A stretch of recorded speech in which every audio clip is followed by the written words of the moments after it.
Bismillahirrahmanirrahim. Assalamualaikum warahmatullahi wabarakatuh.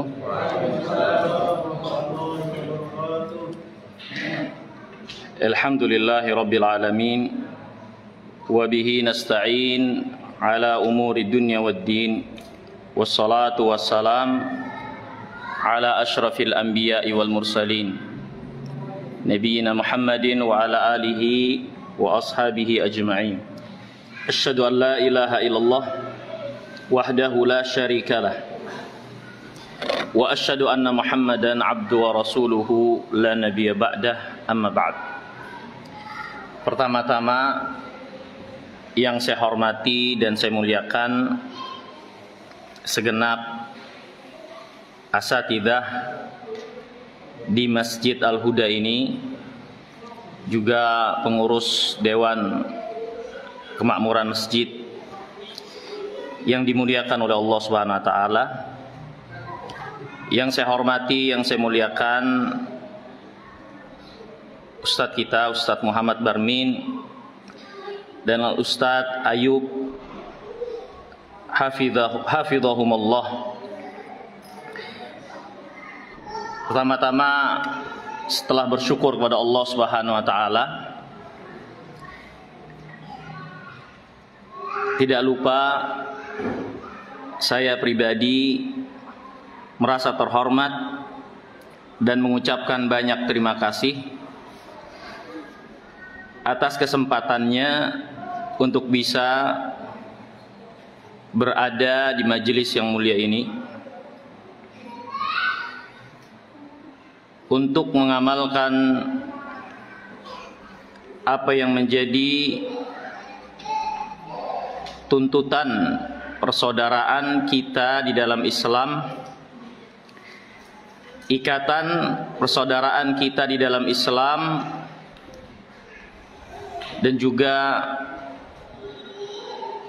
mengamalkan firman Allah Subhanahu wa taala agar kita terhindar menjadi orang-orang yang rugi ketika Allah Subhanahu wa taala berikan kesempatan menjalani hidup yang fana ini, sebagaimana yang Allah Subhanahu wa taala jelaskan di dalam firman-Nya, wal asri innal insana lafi khusrin illal ladzina amanu wa amilus solihat wa tawassaw bil haqqi wa tawassaw bis sabr.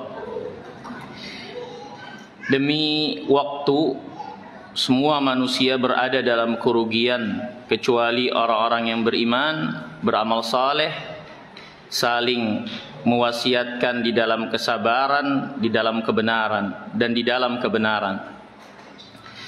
Maka firman Allah ini menjelaskan kepada kita sekalian sifat orang-orang yang akan terhindar dari kerugian menjalani kehidupan yang fana ini. Di antaranya adalah mereka saling mewasiatkan di dalam kebenaran dan kesabaran. Maka semoga apa yang kita lakukan ini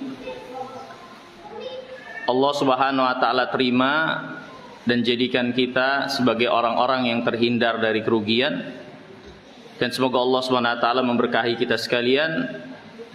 Allah Subhanahu wa taala merahmati kita, dan semoga Allah menambah taufik dan hidayahnya bagi kita sekalian. Hadirin yang dirahmati dan dimuliakan oleh Allah, telah kita dengarkan bersama pelajaran dan nasihat yang sangat menyentuh dari Al-Ustadz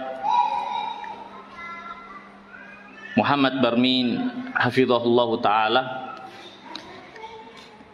Di antaranya tentang takut kepada Allah Subhanahu wa taala yang sudah seharusnya dimiliki oleh setiap orang-orang yang beriman, yang menjadi pokok dasar dari penghambaan diri mereka kepada Allah Subhanahu wa taala, yang Allah Subhanahu wa taala telah janjikan surga bagi mereka yang memiliki rasa takut yang berisi pengagungan kepada Allah Subhanahu wa taala.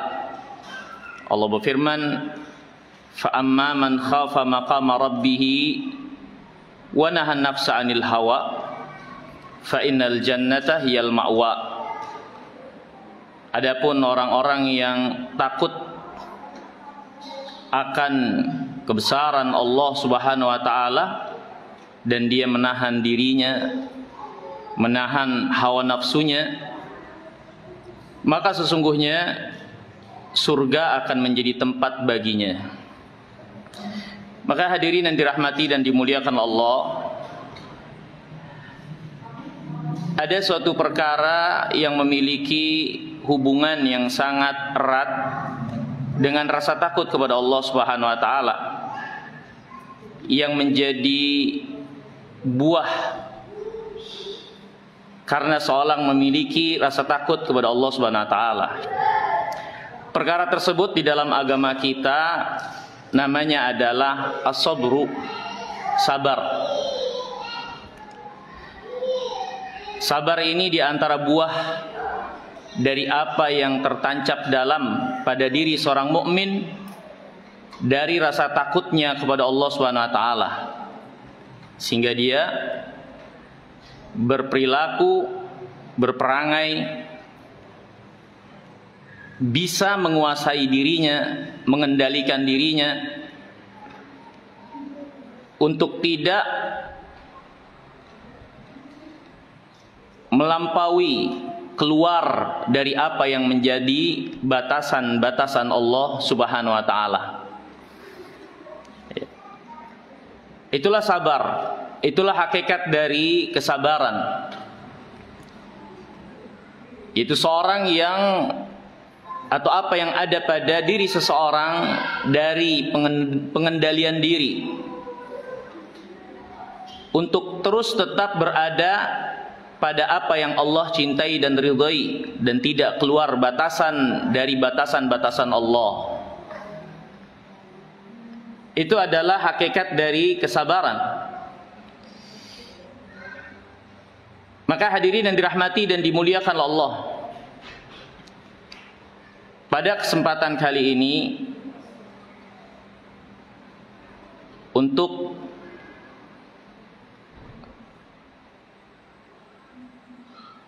menambah atau melengkapi apa yang disebutkan oleh Al-Ustadz Barmin hafizahullah ta'ala, kita akan sedikit mendalami atau membahas tentang masalah sabar ini.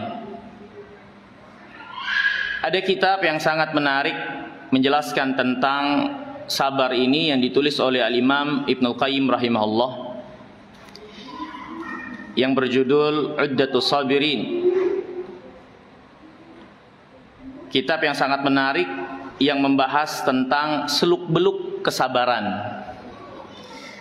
Hadirin yang dimuliakan Allah Subhanahu wa taala, akan tetapi pada kesempatan yang singkat ini saya hanya akan membawakan satu hadis untuk kita ambil pelajaran tentang kesabaran di dalamnya.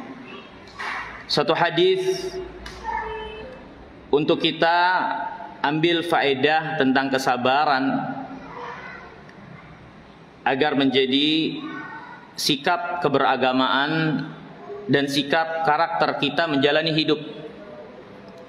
Karena barang siapa yang memiliki kesabaran dalam menjalani hidup ini, maka dia adalah orang yang mendapatkan anugerah yang besar dari Allah Subhanahu wa taala. Dan Allah Subhanahu wa taala juga telah perintahkan kepada kita sekalian untuk menjalani hidup ini dengan kesabaran. Allah berfirman, "Wasta'inu bis-sabri was-shalah." Minta tolonglah kalian dengan kalian bersabar dan melaksanakan salat. Maka sabar perkara yang penting dalam hidup ini. Bahkan Al-Imam Ibnu Qayyim rahimahullah menjelaskan satu bab dalam kitab yang tadi kita sebutkan, bahwasanya dalam hidup ini kita nggak akan pernah bisa lepas dari kesabaran untuk kita miliki dan praktekkan, aplikasikan apapun yang menjadi keadaan kehidupan kita. Jika kita memang menginginkan kebaikan di dunia dan di akhirat, apapun yang menjadi keadaan kita, semuanya perlu kesabaran, mau susah ataupun senang. Ada satu bab khusus yang menjelaskan tentang hal tersebut. Akan tetapi hadirin yang dimuliakan Allah, sebagaimana yang tadi kita sebutkan, mari kita perhatikan hadis Nabi SAW yang dibawakan oleh Al-Imam An-Nawawi rahimahullah dalam kitab Riyadhus Shalihin yang diriwayatkan oleh Al-Imam Bukhari dan Muslim. Satu hadis yang dibawakan oleh Al-Imam Nawawi untuk menjelaskan tentang salah satu bagian dan bentuk dari kesabaran dalam hidup. Hadisnya kata Imam An-Nawawi, wa an Atha ibn Abi Rabah. Dari Atha ibn Abi Rabah, dia berkata, qala Ibnu Abbas radhiyallahu taala anhuma. Kata Atha bin Abi Rabah, telah berkata kepadaku Ibnu Abbas, semoga Allah meridai keduanya. Ibnu Abbas berkata kepada Atha, ala urika imra'atan min ahlil jannah, maukah engkau aku tunjukkan salah seorang wanita dari penghuni surga. Kita bacakan dulu hadisnya sampai habis. Fakultu, maka kata Atha, bala, iya aku mau. Maka Ibnu Abbas mengatakan, hadhil mar'atu sauda, ini wanita yang hitam legam ini, dia penghuni surga. Bagaimana bisa demikian? Atatin Nabiyya sallallahu alaihi wasallam faqalat, wanita ini dulu pernah datang menemui Rasulullah SAW dan dia berkata seperti ini, inni usra wa inni atakashaf fad'allahu ta'ala li. Ya Rasulullah, saya ini suka atau saya memiliki penyakit kejang-kejang, dan kalau kejang-kejang itu tersingkap aurat saya, tolonglah berdoa kepada Allah untuk kesembuhan saya atau untuk saya. Maka Rasulullah SAW bersabda, memberikan opsi pilihan kepada wanita yang hitam legam ini. In syi'ti sabarti walakil jannah, wa in syi'ti da'autullaha an yu'afiyaki. Kalau engkau mau, aku akan doakan kepada Allah. Kalau engkau mau, engkau sabar, tapi Allah ganti kesabaranmu karena penyakitmu itu dengan surga. Atau kalau engkau mau, aku akan berdoa kepada Allah agar Allah memberikan kesembuhan kepadamu. Jadi dikasih dua pilihan, didoakan untuk kesembuhannya atau tidak didoakan, dia terus bersabar mengemban penyakitnya, tapi dipastikan oleh Rasulullah balasannya adalah surga. Faqalat, maka si wanita ini berkata, asbir, aku akan sabar. Berarti dia tidak memilih kesembuhan. Faqalat, kemudian dia berkata, inni atakashaf, tapi aku suka tersingkap auratku. Fad'ullah alla atakashaf fad'alaha. Berdoalah ya Rasulullah kepada Allah agar auratku tidak tersingkap kalau lagi kejang-kejang itu. Maka Nabi SAW pun mendoakan kepada Allah agar si wanita ini tetap terjaga auratnya walaupun dia dalam keadaan kejang-kejang dan tidak sadarkan diri.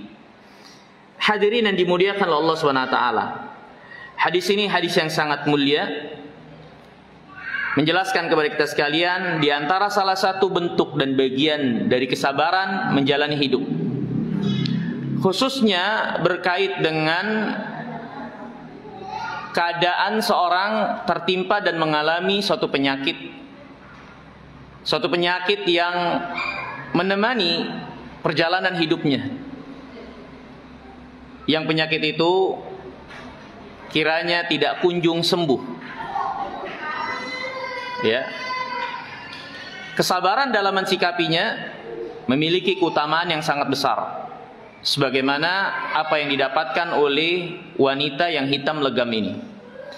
Mari kita perhatikan hadis ini dan kita ambil beberapa faedah dari hadis yang mulia ini, semoga bermanfaat bagi kita sekalian.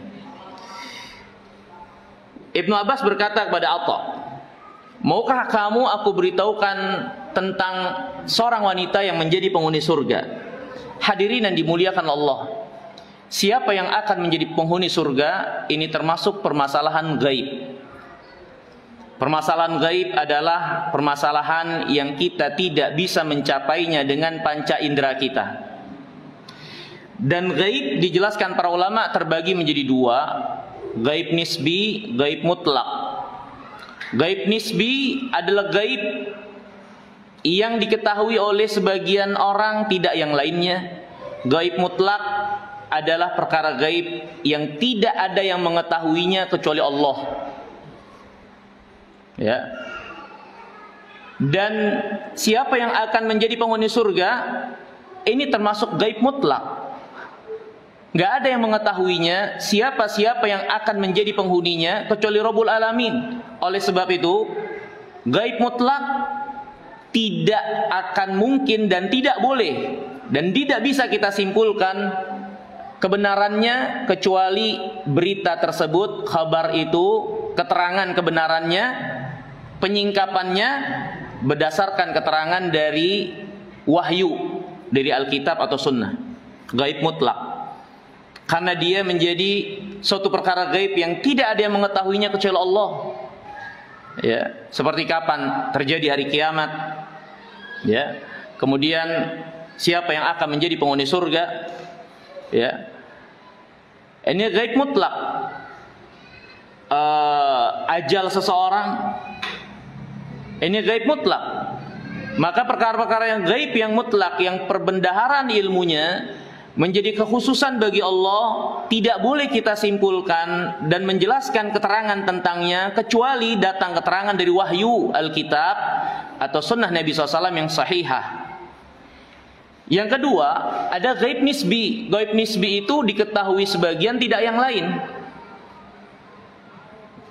Ya, gaib tadi kita sudah jelaskan perkara yang tidak bisa dicapai oleh panca indera kita. Ada gaib nisbi, diketahui oleh sebagian, tidak yang lain. Contoh misalnya isi kantong saya, ini gaib.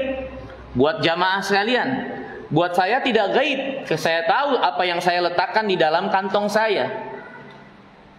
Berarti ini gaib, tapi sifatnya nisbi. Bagi jamaah gaib, bagi saya tidak. Nah, gaib nisbi ini, ya, dapat kita singkap kebenarannya atau dibolehkan oleh syariat untuk kita ketahui keterangan kebenarannya dengan apa-apa yang disetujui oleh syariat. Dengan apa yang disetujui oleh syariat. Misal, dengan bertanya kepada si pemilik kantong ini, apa yang ada di balik tembok ini, kita tanya orang-orang yang datang dari sana, kita telepon orang yang sedang ada di sana. Perkara-perkara yang disetujui oleh syariat, yang dibenarkan, yang bisa dipertanggungjawabkan, ya, di dalam syariat ini. Tapi perkara gaib nisbi, kalau cara mengetahuinya walaupun tepat, tapi cara mengetahuinya dengan perkara yang tidak dibenarkan oleh syariat, maka ini jadi haram untuk kita tempuh cara tersebut. Misal, ada seorang hilang kendaraannya, kemudian dia pergi ke orang pintar, katanya dukun, untuk bertanya kemana mobil ini dibawa pergi. Di sebagian keadaan mungkin akhirnya mobil itu ketemu, tapi cara bertanya kepada dukun-dukun yang biasanya bersekutu dengan bangsa jin, ini ditutup pintunya oleh syariat dan tidak diperkenankan. Walaupun mungkin sampai pada hasil, yaitu diketemukannya kendaraan yang hilang tersebut, tapi cara ini diharamkan oleh syariat, tidak dibolehkan. Ya, maka hadirin yang dirahmati dan dimuliakan Allah, kita kembali. Siapa yang akan menjadi penghuni surga? Gaib mutlak.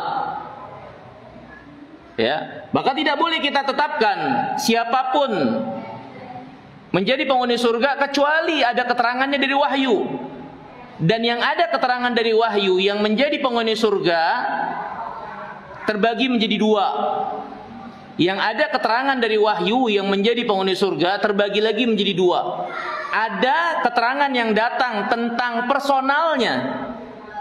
Abu Bakar di surga, Umar di surga, Utsman di surga, jelas pribadi-pribadinya. Maka kita boleh pastikan pribadi-pribadi itu penghuni surga karena datang keterangannya secara jelas.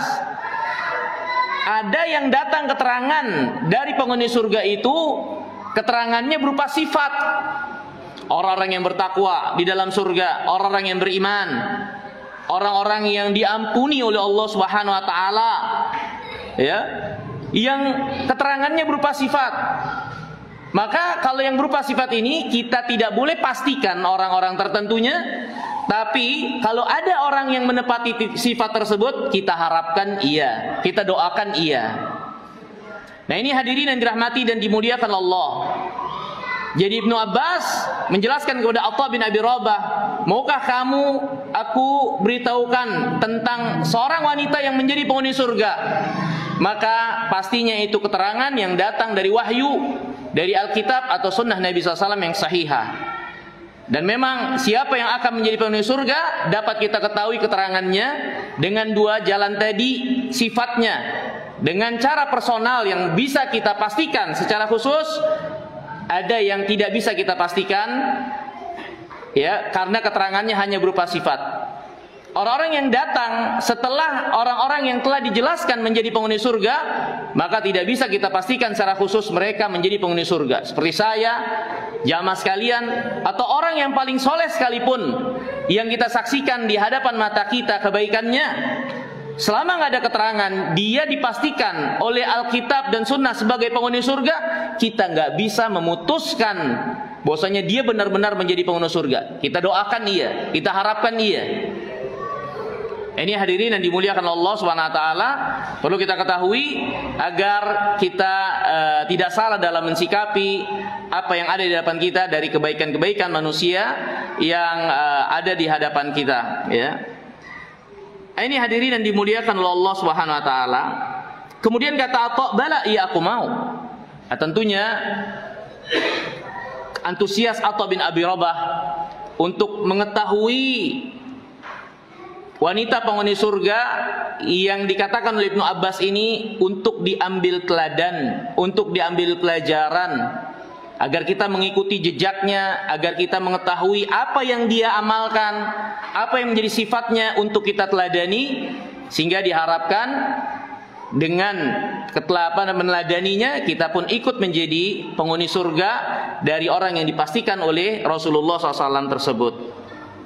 Kemudian kata Ibnu Abbas, hadhil mar'atu sauda, ini wanita yang hitam legam ini penghuni surga. Hadirin yang dimuliakan Allah, ini menunjukkan kepada kita sekalian apa yang menjadi petunjuk dari agama kita, bahwasanya agama ini Allah Subhanahu wa taala tidak memandang manusia dari apa yang menjadi rupa, dari apa yang menjadi fisik, dari apa yang mereka miliki dari materi, kedudukan, jabatan, atau hal-hal yang sifatnya duniawiyah.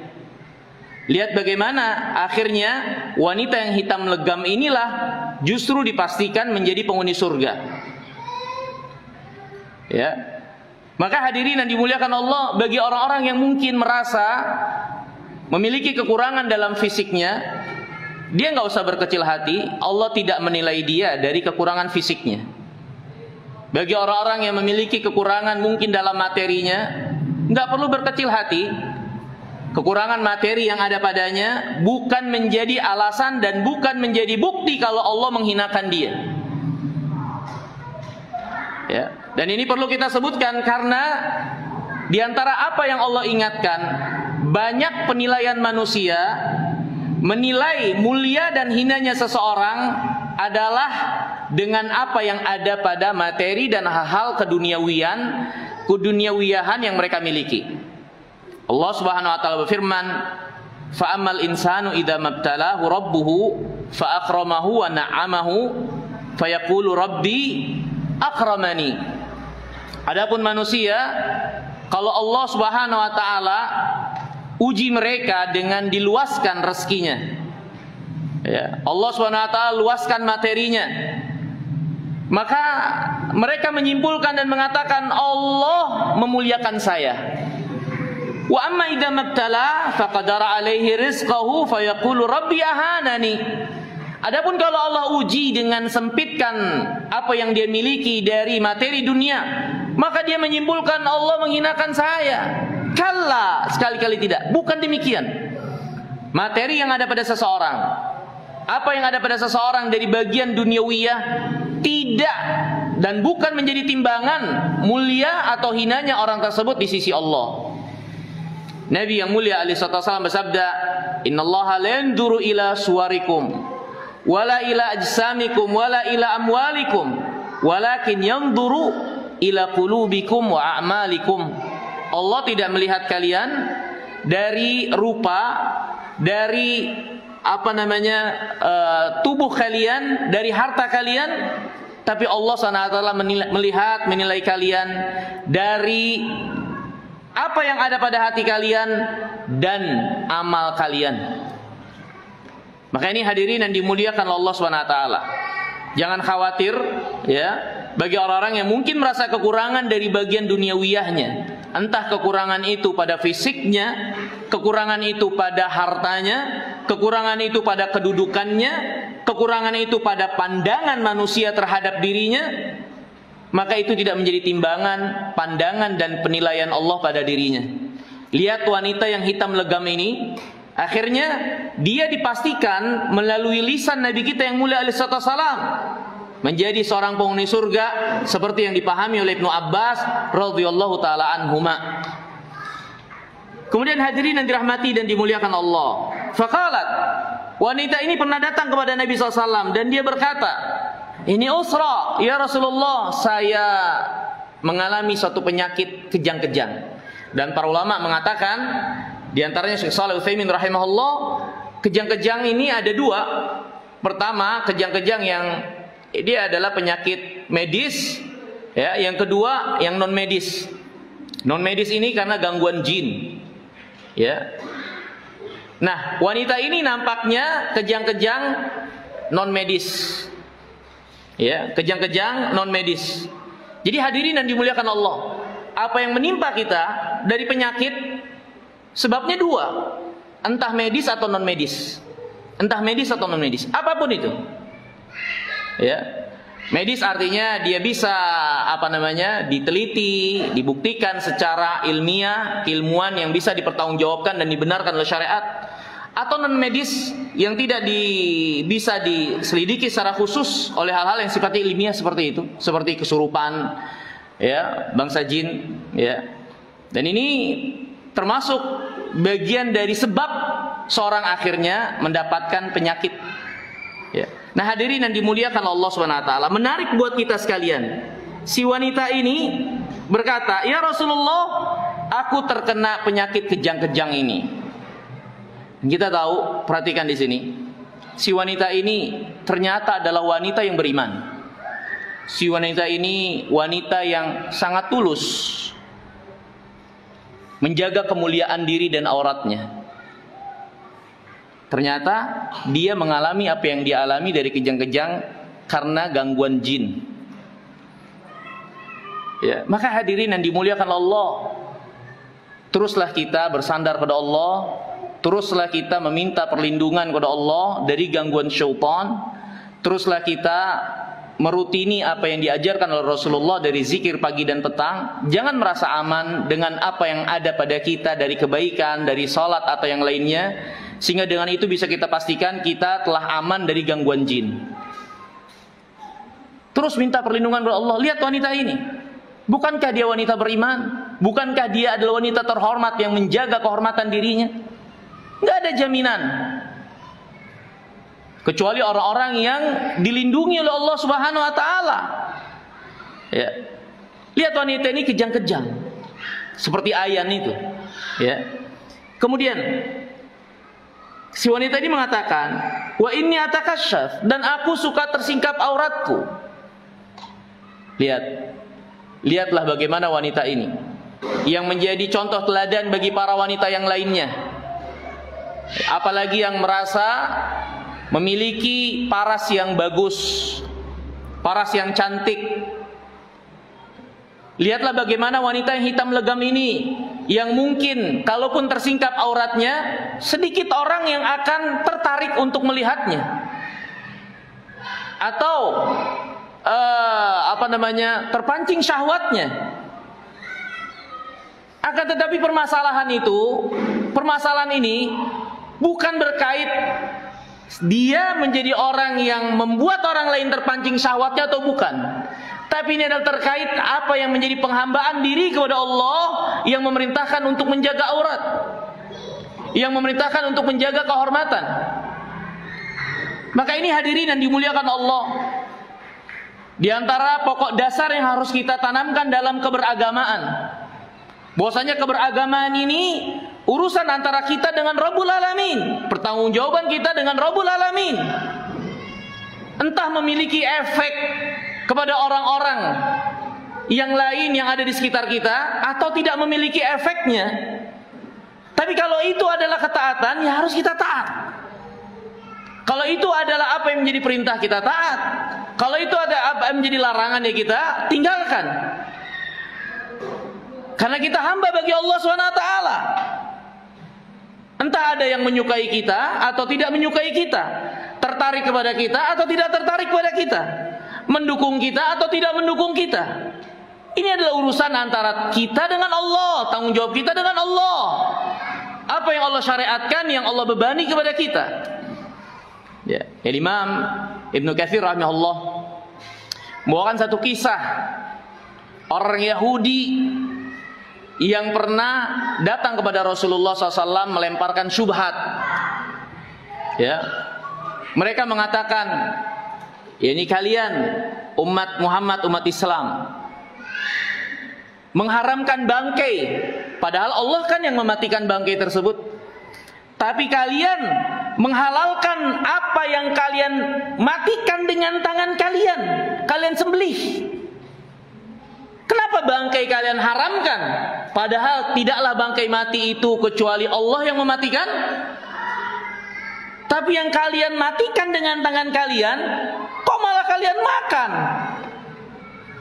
Ya, mereka berusaha melemparkan syubhat untuk menjatuhkan agama ini. Ya. Kemudian turun firman Allah Subhanahu Wa Taala.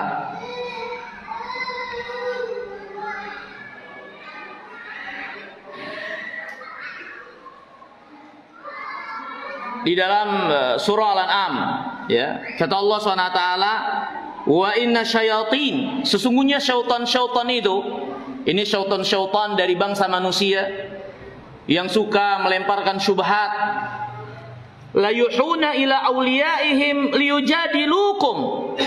Ya, ini syaitan-syaitan dari bangsa jin, ini maksudnya, mewahyukan kepada wali-wali mereka dari bangsa manusia yang sejalan dengan mereka, mewahyukan alasan-alasan, mewahyukan argumentasi untuk membantahmu. Wa in ata'tumuhum innakum lamusyrikun. Dan kalau engkau mentaati mereka, jadilah engkau orang yang berbuat syirik. Kata Imam Ibnu Katsir rahimahullah, orang Yahudi ini nggak paham. Permasalahannya bukan bangkai itu Allah yang mematikan, sedangkan ini sembelihan adalah hasil tangan dari orang yang menyembelihnya dari kaum muslimin. Tapi yang jadi masalah, Allah yang mensyariatkan bangkai itu haram, sedangkan sesembelihan yang disembelih dengan nama Allah itu halal. Ini masalah ketaatan kepada Allah Subhanahu Wa Taala. Sehingga apa yang mereka lontarkan daripada sesuatu yang nampaknya logis, gak bisa untuk dibenturkan dan melawan apa yang datang keterangan dari syariat yang mulia ini. Ini masalahnya adalah ketaatan. Nah, ini hadirin yang dimuliakan oleh Allah SWT. Maksudnya adalah, inilah kita yang seharusnya dalam beragama pentingkan dan fokus bahwasanya agama ini urusan dan pertanggungjawaban kita dengan Rabb kita. Jangan terlalu memusingkan apa yang menjadi efek-efek selanjutnya, yang terkadang itu juga tidak menjadi beban buat kita. Pentingkan bagaimana dan apa yang harus kita lakukan dari apa yang Allah cintai dan ridhai, untuk kita bersikap, untuk kita beramal. Lihatlah wanita yang mulia ini, yang mungkin secara logika dia wanita yang hitam legam, tidak menimbulkan dampak atau efek yang signifikan membuat tertarik para laki-laki untuk melihatnya. Bahkan mungkin kalau dia sedang mengalami hal tersebut, laki-laki mungkin akan berpaling dan tidak mau melihat. Logikanya. Tapi hadirin yang dimuliakan Allah, ini terkait dengan apa yang Allah bebankan untuk menjaga aurat, memiliki jiwa yang mulia, menjaga kesopanan diri. Maka begitulah kita harus beragama. Seorang suami dalam rumah tangganya, seorang istri dalam rumah tangganya, ketika menjalani apa yang mereka jalani dari beban yang dibebankan oleh syariat, entah istrinya berterima kasih atau tidak, jangan terlalu menjadi suatu yang dia pusingkan. Seorang istri untuk berbakti kepada suaminya, entah suaminya membalas dengan kebaikan dan kasih sayang atau tidak, tapi yang harus dia perhatikan, inilah yang Allah perintahkan buat saya untuk saya lakukan. Entah dapat penerimaan atau feedback balasan yang baik dari makhluk, jangan itu menjadi suatu prioritas, apalagi menjadi pertimbangan dan tujuan, yang akhirnya kita tidak menjadi hamba yang memurnikan penghambaan diri kepada Rabbul Alamin. Karena Allah memerintahkan kita untuk menjadi hamba seutuhnya bagi Allah. Sebagaimana Allah berfirman, "Wa ma umiru illa liya'budullaha mukhlishin lahuddin." Tidaklah mereka diperintahkan kecuali untuk memurnikan keagamaan mereka untuk Allah. Ala lillahi dinul khalis. Ketahuilah, keberagamaan yang murni lillah itu adalah untuk Allah yang harus kita persembahkan. Inna salati wa nusuki wa mahyaya wa mamati lillah. Salatku, sembelihanku, hidupku, matiku lillah. Maka ini hadirin yang dimuliakan Allah, di antara pelajaran berharga dari apa yang menjadi sikap wanita yang mulia ini, walaupun fisiknya memiliki fisik yang kurang menurut kebanyakan pandangan manusia pastinya, tapi itu tidak menghalangi kemuliaan hatinya, ketulusan hatinya, ketulusan keberagamaan dan keikhlasannya lillah dalam beragama kepada Allah, menjadi contoh teladan bagi kita sekalian untuk fokus terhadap apa yang Allah perintahkan kepada kita, apa yang Allah syariatkan kepada kita. Kemudian hadirin yang dimuliakan Allah,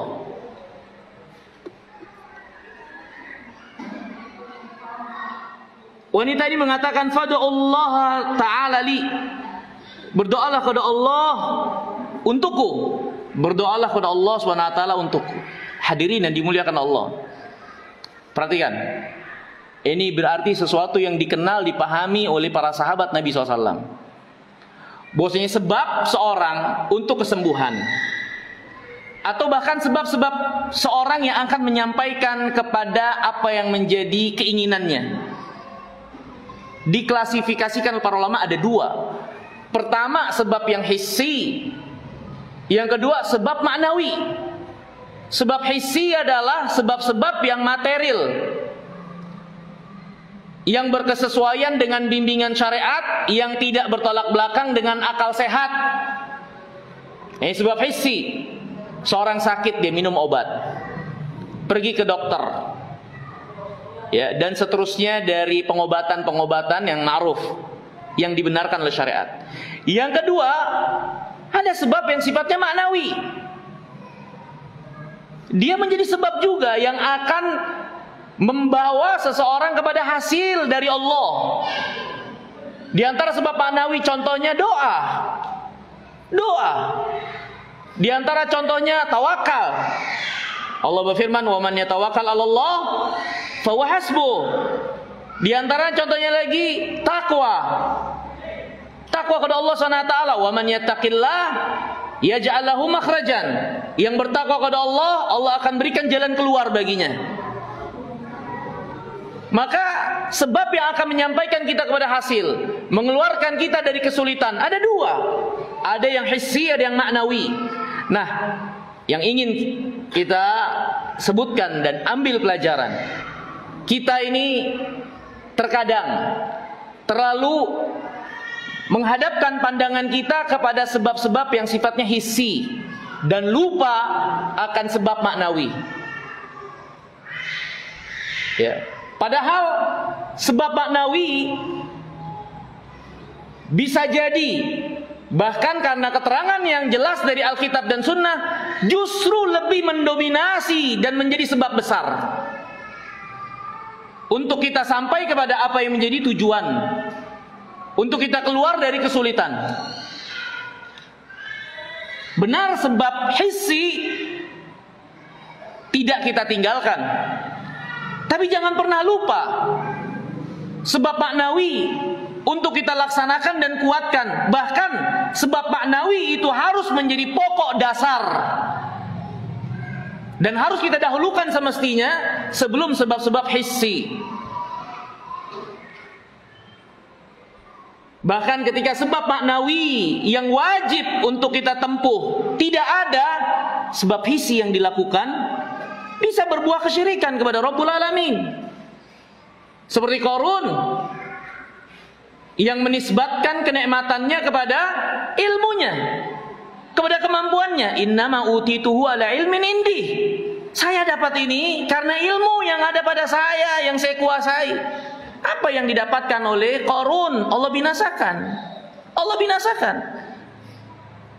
Padahal perkataan dia bukankah benar? Di antara sebab akhirnya dia melimpah harta tersebut, di antara sebabnya adalah ya kepintaran dia.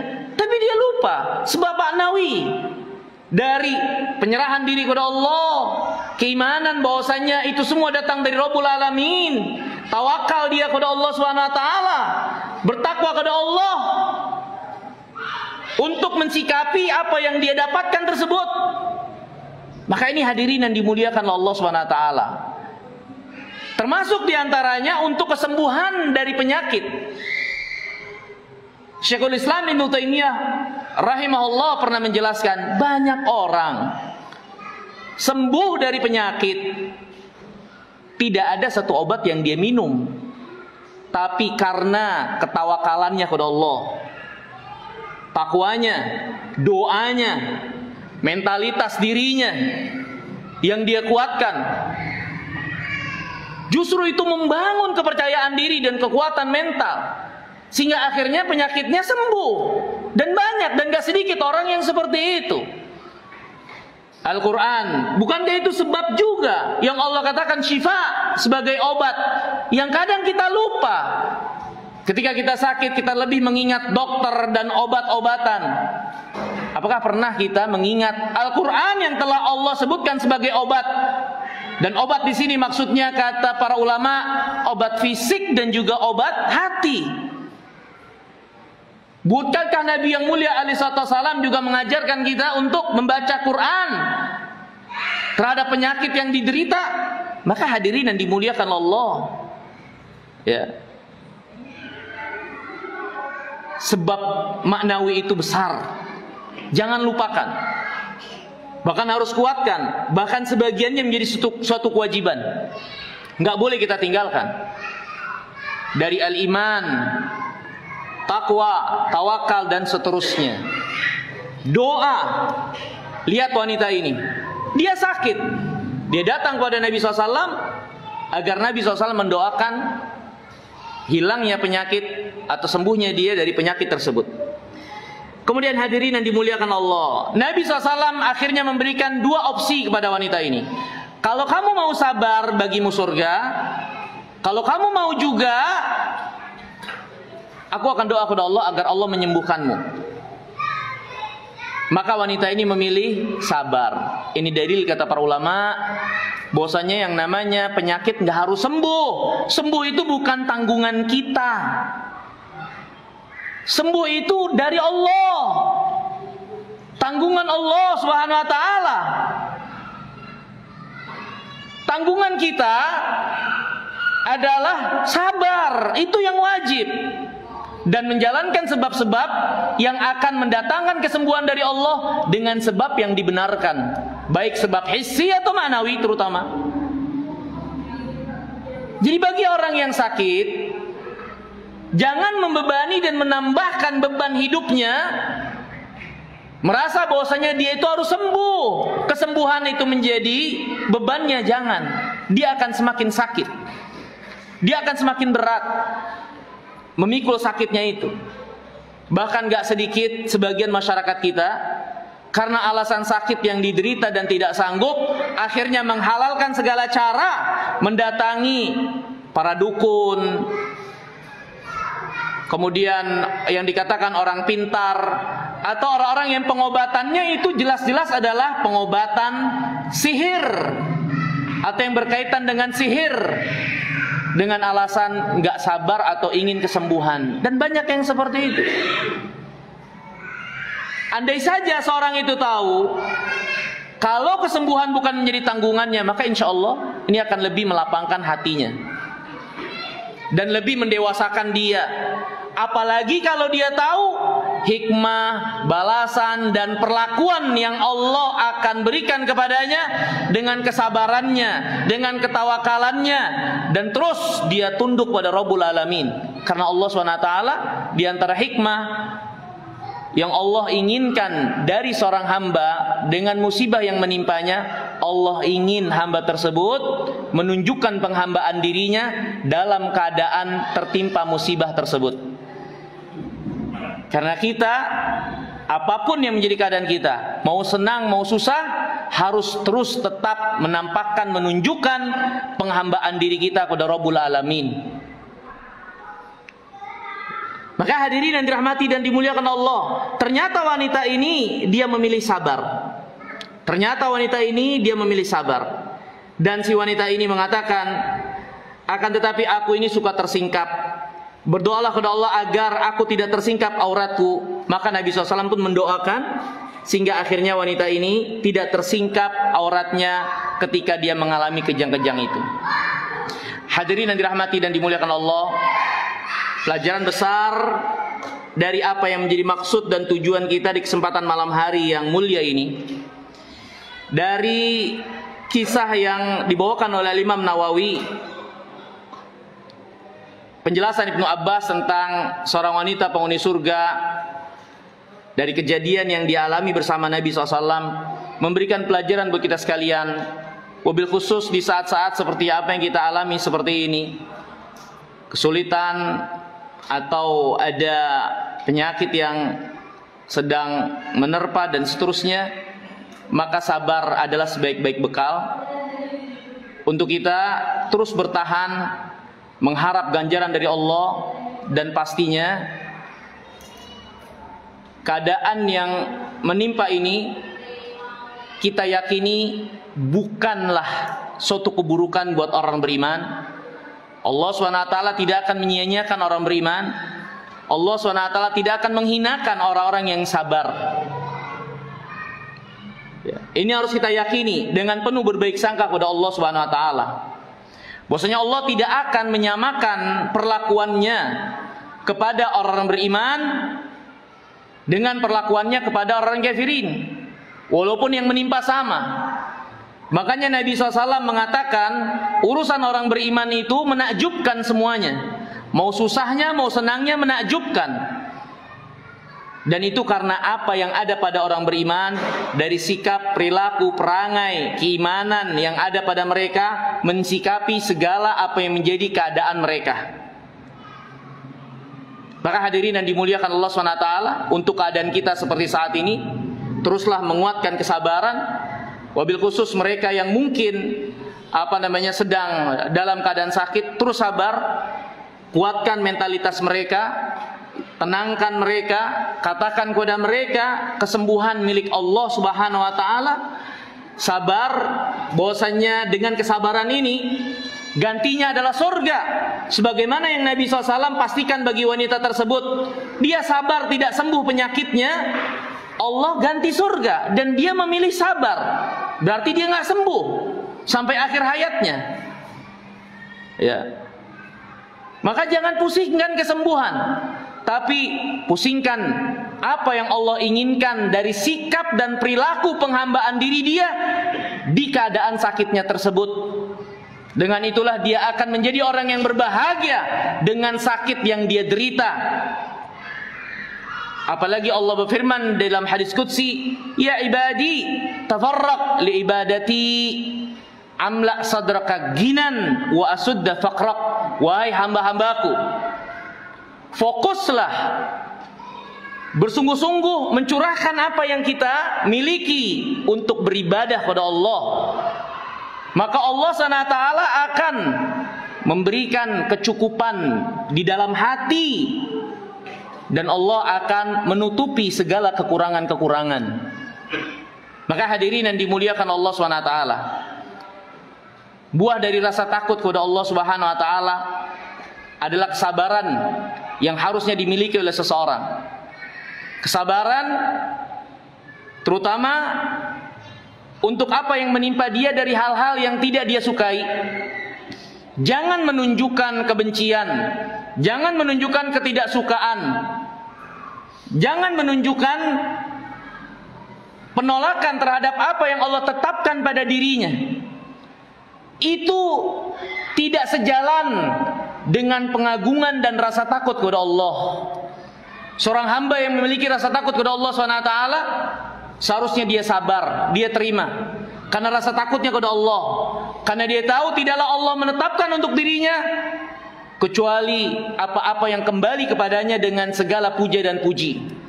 Jangan dia menunjukkan ketidaksukaan, penolakan, apalagi kebencian apa yang dia alami, karena hal tersebut menunjukkan dia tidak atau kurang rasa takut dan pengagungannya kepada Rabbul Alamin. Mungkin ini yang bisa kita pelajari, untuk bisa kita ingatkan dari apa yang kita gali dari hadis Nabi SAW ini, dari satu hadis Nabi SAW ini. Semoga yang sedikit ini bermanfaat. Semoga Allah SWT merahmati kita sekalian, menganugerahkan kita kesabaran dalam setiap bagian kehidupan kita, dan semoga Allah Subhanahu wa taala mewafatkan kita dalam keadaan husnul khatimah. Aqulu qauli hadza wa astaghfirullah li wa lakum wa akhiru da'wana anil hamdulillahi rabbil alamin. Wassalamualaikum warahmatullahi wabarakatuh.